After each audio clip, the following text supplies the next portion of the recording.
이 용산이란 지역들도 가격이 올라간 지역들이 상당히 많이 있단 말이죠. 많죠. 거의 저렴한 거 우리가 또 특히나 한 2, 3억 정도 가지고서 살 수 있는 것도 상당히 힘든 데다가 이것도 임대사업도 하고 싶은데 취득세 문제 때문에 임대사업 하는 것도 굉장히 찾기가 어려운 상황이다 보니까 사실상은 발표가 나오고 나서 들어가고 싶다라고 해도 지금 또 막상 물건 못 찾아서 못 들어가는 경우들이 상당히 이게 많거든요. 아파트가 6억짜리 이하를 찾기 어렵잖아요. 없죠? 없잖아요, 예, 거의. 예. 근데 요즘에는 관심 있는 지역에 빌라 6억짜리 이하 찾는 게 그렇게 힘들어요. 없죠? 그러니까 이게 이 임대사업자를 이용하게 네. 되면은 신규로 분양하는 거에 대해서는 이제 취득세 감면을 85% 감면 받잖아요. 그렇죠. 그러니까 주택이 있는 분들이 추가 투자를 할 때 네. 뭐 예를 들면 부가세까지 합치게 되면 2주택자는 9%, 네. 그다음에 2주택 이상 되시는 분들은 13% 정도의 취득세를 내거든요. 네. 6억짜리 사도 13%면은 7,400만 원 정도 되거든요. 맞아요. 그러니까 이게 어마어마한 취득세가 엄청난데 그걸 임대사업자 등록을 해서 5억 9,900짜리를 네. 사게 되면은 1,300만 원 정도밖에 안 내요. 그러니까 한 6천만 원, 5천만 원, 6천만 한 원 5,500만 원 정도를 예. 절약할 수가 있는 절약할 수 있죠. 그 5,500만 원이라는 거는 투자를 할 수 있고 없고를 판가름할 정도의 금액이에요. 그러니까 맞아요. 그 대단히 큰 부분을 차지하게 되는 부분이다 보니까 근데 이렇게 관심 있는 지역 특히나 이제 오늘 용산 얘기도 해드릴 거잖아요. 네, 그렇죠. 그 용산 같은 데도 매매 가격 5억 5천, 음. 6억, 네. 5억 9천, 5억 8천 네. 정말 찾아보기 어렵습니다. 그렇죠. 사실은 지금 찾는 거는 용산이 발표가 나온 이상은 이제부터 시동이 걸렸다라고 볼 수 있는데 그 안에서 야, 용산이 개발이 될까 안 될까 문제가 아니라 지금 내 돈으로 살 수 있는 게 있을까 없을까 사실 그게 저는 가장 큰 관심사일 것 같은데요. 네. 전체적인 용산이란 지역을 짧게 좀 설명을 해 드릴게요. 컬러풀하네요. 컬러풀하죠. 컬러풀한데 우리 시청자분들이 여기서 보셨을 때 색깔이 모두 다 들어가 있는 지역들 지금 옆에 보시면 용산공원 녹색으로 돼 있는 뭐 이 색깔이 다 들어가 있다라고 하는 지역들은 내가 투자하기가 어렵구나라고 보시면 될 것 같아요. 잘 보이시죠? 우리 시청자분들. 개발이 진행되고 있는 데를 전부 다 표시해놨네요. 다 표시해놨어요. 이거- 그러니까 여기 점선이 이렇게 점선이 나가 있는 게 이게 용산구입니다. 구 전체. 이게 용산구 전체인데 이 안에서 제가 색칠을 이렇게 표시해 놓은 지역들이다라고 한다면 전부 다 개발 지역 개발을 하고 있거나 개발을 예정된 지역이라고 보시면 될 것 같고요. 한마디로 얘기하면은 하얗게 돼 있는 지역이 별로 없네요. 없죠. 그러니까 우리가 지금 우리 시청자분이 큰 돈이 좀 안 들이고 좀 내가 적은 금액이라고 한다면 지금 용산에서 적은 금액이라고 한다면 2억에서 한 3억 정도 자금이라고 생각이 들어요. 네네. 그 다음에 보통 들어가는 자금은 최소 5억 정도가 있어야 이제 들어갈 수 있는 시장으로 바뀌고 있는 과정인데 이 중에서 좀 2, 3억을 가지고서 찾을 수 있다라고 한다면 지금 이렇게 좀 빈자리들 이렇게 색칠이 아직 안 칠해진 자리들 중심으로 동을 좀 얘기해 주세요. 보시는 게 좋을 것 같은데 여기 일단 요 아래쪽에 보면 여긴 용문동이라는 데가 있고요. 그 다음에 요 위쪽으로는 효창동이 있고 그러니까 용문동 오른쪽 아래쪽은 원효로 2가 3가입니다. 그렇죠. 국제업무지구하고 전자상가 맞은편에 원효로 2가 3가가 요 대로변에 위치한 게 2가 3가인 거고 그다음에 숙명여대 바로 앞쪽은 네. 청파동 3가예요. 여기 숙대 있는 쪽에 오른쪽 아래쪽. 그렇죠, 그렇죠. 여기. 숙대 아래쪽은 청파동 3가가 되는 거고 네. 여기 왼쪽은 효창동이 되는 거고요. 네. 그 다음에 여기 이제 오른쪽으로 넘어와서 남산 옆에 요 지역은 후암동이라고 하는데 후암동도 이제는 그동안에는 그래도 뭐 고도 제한이네 이래서 가격이 좀 쌌단 말이죠. 네네. 그런데 이젠 여기 후암동 3구역이라는 데도 들어가 버렸어요. 몰라요. 신통기획으로 신청서가 들어가 버렸습니다. 신청을 했는데 탈락했잖아요. 네, 신청하고 탈락했는데 그 다음에 이제 이 사람들 또 추진하는 거, 그러니까 재추진하죠. 한번 했던 분들이 계속 추진해야 될 때까지. 될 때까지 하는 거예요. 아니 원효로 일가 보세요. 네. 공공하다가 탈락하고 났더니 그 다음에 자기네 다시 역세권 시프트 다시 들어가잖아요. 네네. 아마 진행하다 또 안 되면 다른 걸 할 거예요. 맞아요. 계속 용산은 계속 진행할 수밖에 없기 때문에 한 번 가격이 올라가면 이거예요. 한 번 가격이 딱 올라가잖아요. 재개발하겠다고 다시 뒤로 빠꾸를 못 합니다. 빼기 안 됩니다. 가격이 뒤로 빠지지 않는다라는 거예요. 그렇기 때문에 지금 여러분들 중에서 내가 할 수만 있다면 이렇게 비싼 자리들보다는 아직까지 2, 3억 정도로 여기 서울역 가까운 뭐 동암동이라든지 여기 지금 보여드린 효창동이라든지 저 경리단길이라고 네. 써 있는 거는요. 경리단길하고 여기는 이태원 여기는 이제 일종 주거 지역이 거의 대부분이고 여기는 고가 주거 지역들이 이 아래쪽으로는 다 포진되어 있고 회장님들 집 회장님들 집이다 보니까 마당에 수영장 있고. 그럼요. 우리 내 뒤통수 뒤에 높은 거 들어오는 거 안 좋아합니다. 그분들. 아하. 내가 제일 뒤에 있어서 제일 아래쪽을 내려다봐야 그러니까 되기 여기 때문에. 경리단길이라고 써 있는 데가 전부 다는 아니고 네. 이제 일부 지역이죠. 네. 여기 이제 경리단길에서 단길 요 정도 밑에 지역은 이제 아주 고가의 단독주택들이 있는 곳이고, 그리고 여기 경리단길이 있고 그다음에 해방촌길이 있고, 그래서 경리단길 초입 정도 되는 지역들은요 네. 아직도 이종 일반 주거지역들이 있고 여기 녹사평역하고 가깝거든요. 네. 그래서 전반적으로 지금 현재 이 용산이라는 곳 전체에서 네. 지금 여기 전체 화면을 좀 바꿔주세요. 전체 화면에서 이렇게 하얗게 우리 이제 이권대님이 빨간색으로 동그라미 쳐서 연필로 써놓은 곳, 네. 펜으로 써놓은 곳 지역들은 사실은 어디나 네. 사놓으셔도 돼요. 그쵸. 나머지 다 되고 나면 저기를 이빨 빠진 것처럼 빼놓을 수가 빼놓을 수가 없죠. 없죠. 어. 자, 그러면은 먼저 되는 지역들은 지금 투자 금액이 많이 들어가요. 그렇죠.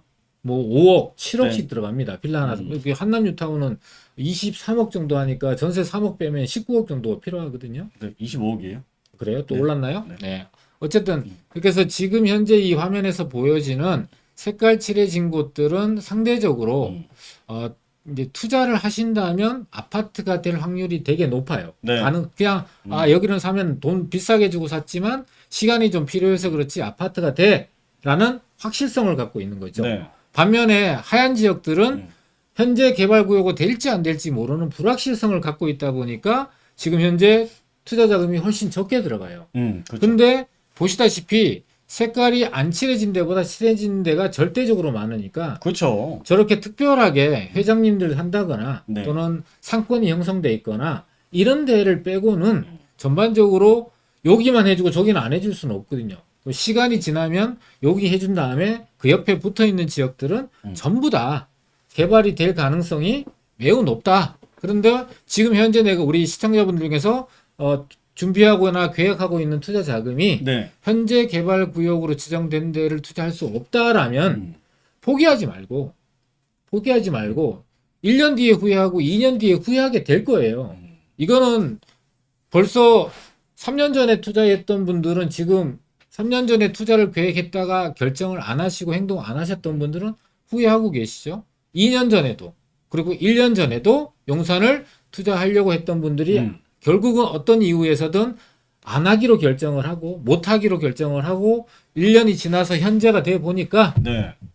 후회를 하고 계시단 말이에요. 그러니까 이게 올해보다 내년은 내년에 가서 또 올해 하지 않은 거를 후회할 수도 있다는 거죠. 아니 내년 되면은 지금 뭐 종부세 풀려, 뭐 취득세 풀려, 임사 풀려, 금리가 이제는 인상기가 멈춰. 그럼 사람들은 여기에서 본인들 집을 팔게 된다라고 한다면 그럼 더 많이 들어와서 살 수도 있겠죠. 게다가 주택 수가 아니라 가액으로 바뀌니까 네. 다주택이 되더라도 네. 세금을 뭐 더 많이 내는 남들보다 더 주택 수가 많다고 해서 더 많이 내는 그런 상황은 또 아니게 됐으니까. 그렇죠. 어차피 종부세가 좀 지금 개정한 대로 가지 않고 약간 조정이 돼서 지금보다 뭐 할인율이 세금을 좀 조금은 더 내는 한이 있더라도 저는 오히려 그래도 어차피 세금을 이전보다는 적게 내는 거다 보니까 그러면 한 채라든지 두 채 더 살 수 있는 여력은 분명히 생길 수밖에 없습니다. 이제 디벨로퍼님이 네. 개발자시잖아요. 디벨로퍼. 네. 네. 질문이 네. 서울 기준 2022년 1월 29일 이후에 지어진 빌라는 현금 청산인가요? 이제 이 개발 방식이 네. 되게 다양하죠. 다양하죠. 그리고 이 다양한 개발 방식에 따라서 네. 이런 권리 산정 기준일이 좀 다릅니다. 그렇죠. 그리고 공모를 하느냐, 네. 또 아니면 주민들이 자체적으로 제안을 해서 재개발이 되느냐에 네. 따라서 이 권리 산정 기준이 다 달라요. 네. 그러니까 지금 서울에서 진행되고 있는 대부분이 공모를 한 것이라기보다는 오히려 98%가 네. 주민들이 자체적으로 개발을 진행하고 있고 최근에 몇십 군데가 지정된 곳이 네. 이제 공모를 통해서 된 거잖아요. 네, 그렇죠. 그러니까 그 공모에 해당되는 것들만 지금 이제 그 권리산정 기준일이 매달 며칠 이렇게 몇 개가 정해져 있어요. 그것도 다 달라요. 그러니까 이거를 어떻게 생각하셔야 되는 거냐면 우리 이전 정부에서 이런 재개발을 한다라고 했을 때 공모 일자가 딱 나오잖아요. 몇 월 며칠 날부터 공모합니다라고 하면 그때부터 권리산정일이라는 걸 현금청산일을 결정을 했으면 이번 정부에서 나오게 되는 모아타운이라든지 또 민간 제한 도심복합 사업이라는 것은 공모하고 나서 그 다음에 정부에서 이제 한 3, 4개월 뒤에 여기서 어디 구역은 공모해서 합격했으니까 당신네들은 재개발 하십시오라고 하는 발표할 때 그때 이제 현금청산일이 이런 권리산정일이 결정이 된다라고 보시면 돼요. 그리고 지금 용산에서 여기 노란 지역 있잖아요. 네. 노란 지역 중에 원효로 일가 같은 경우는 역세권 시프트죠. 시프트잖아요. 예. 이거는 구역 지정일이에요, 나중에 되면. 그렇죠. 맞아요. 네. 그러니까 이것도 지금 뭐 진행한다라고 해서 지금 권리산정일이 아직 나와 있지. 구역 지정도 안 안 돼 있단 됐고요. 말이에요. 예, 그다음에 그렇죠. 이제 그 건축행위 허가 제한 구역 이런 것들이 먼저 그것만 돼 선행돼서 있죠. 예. 선행돼서 진행이 되거든요. 맞아. 그럼 이제 건축행위 허가 제한 구역 시점, 네. 그 시점 이전에 건축 허가 받은 거는 구역 개발행위 허가 제한 구역으로 지정했더라도 그 이후에 짓는 것도 그래서 허가 받아 있으면. 허가는 미리 받았기 때문에 이제 분할이 되는 게 이미 기정사실화돼 있기 때문에 이분들도 입주 자격이 있는 거예요. 네. 그러니까 이게 구역마다 너무 좀 다르다 보니까 우리 시청자분이 이제 디벨로퍼님처럼 매달 며칠 이후에는 새로 지는 것들이 전부 다 현금 청산되는 게 아닌가라는 걱정 아닌 걱정들 되게 많이 하시는데요. 개발 구역으로 지정되기까지요. 네. 참 많은 시간이 걸립니다. 그렇죠. 지금 제가 이제 작년 6월달, 7월달 정도에 얘기가 나오는 지역이 불광역세권에 있는 네. 한 3,500세대 지어지는 재개발 예정 지역, 아직 구역으로 안 됐거든요. 녹본동 아닙니까? 네, 녹번동. 이제 그 지역을 이제 투자도 시켜드리고, 저도 우리 가족들 중에서 한 명, 예. 제 동생 이제 명의로 투자를 했는데, 예. 그때도 뭐 그 현금 청산 되네. 특히나 그 추진하고 계신 분들은 이거는 현금 청산해야 돼. 막 이렇게 주장을 되게 많이 하셨거든요. 네. 그분들 입장에서 조합원이 늘어나니까 싫겠죠. 네. 당연히. 그래서 그렇냐 그랬는데 네. 이제서야 개발행위허가 제한구역으로 지정이 됐어요. 1년이 지난 사이에. 근데 그 사이에 건물은 다 지어졌거든요. 네. 그러고 나서 이제 개발행위허가 제한구역으로 지정됐고 나서도 한 6개월에서 1년 있다가 아마 구역이나 지정이 될 거예요. 그러면은 구역 지정일이 권리산정 기준이 되는 거예요. 그러니까 지금 이제 건축을 할 수 없도록 허가가 안 나니까 네. 더 이상 지을 수 없지만 네. 그 전에 허가를 받아서 지금 짓고 있거나 지금 최근에 완성됐거나 이런 것들은 다 이제 입주 자격이 주어지는 겁니다. 그래서 주민들이 자체적으로 추진하는 것들은 네. 그런 권리산정 기준에 대한 걱정을 아예 좀 내려놓으셔도 되지 않을까. 네. 공모는 앞서 우리 이권대님이 얘기했던 대로 공모 발표일, 선정일, 그렇죠. 후보지로 선정되는 그 발표일을 기준으로 권리산정 기준이 되니까 그 전에 건축 허가를 받거나 착공에 들어갔거나 착공 신고를 했거나 이런 것들은 아무 문제가 없다. 이렇게 이해하시면 좋을 것 같습니다. 오윤아님이 이런 댓글 달아주셨어요. 작년에 꼰대님들 영상 보고 원효로 1가 이 투룸 빌라 매수하여 실거주 중인데 친구들이 좁아서 어떻게 사냐고 불쌍한 눈빛으로 봐요. 놀리나 봐요. 유유. 나중에 아주 친구들의 코를 납작하게 만들어. 아마 친구들 지금 우리 오윤아 씨 그 사고 싶어 할걸요? 아니에요. 이거 예. 좁은 데서 어떻게 이렇게 사니 하잖아요. 예. 속으로 부러운 거예요. 그래서 그런 거죠? 용산에 아파트가 될 수 있는 빌라. 그러니까 그냥 아파트를 갖고 있는 거잖아요. 맞아요. 아파트가 될 놈이니까 네. 용산의 아파트를 나중에 감히 어떻게 삽니까? 그렇죠? 걱정하지 마세요. 그거 걱정 반대로 얘기하는 거예요. 맞아.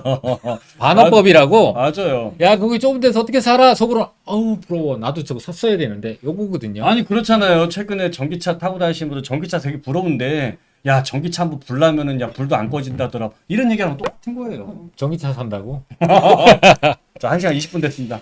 그렇군요. 맞춰야 될 시간이 된 것 같습니다. 오늘은 저희가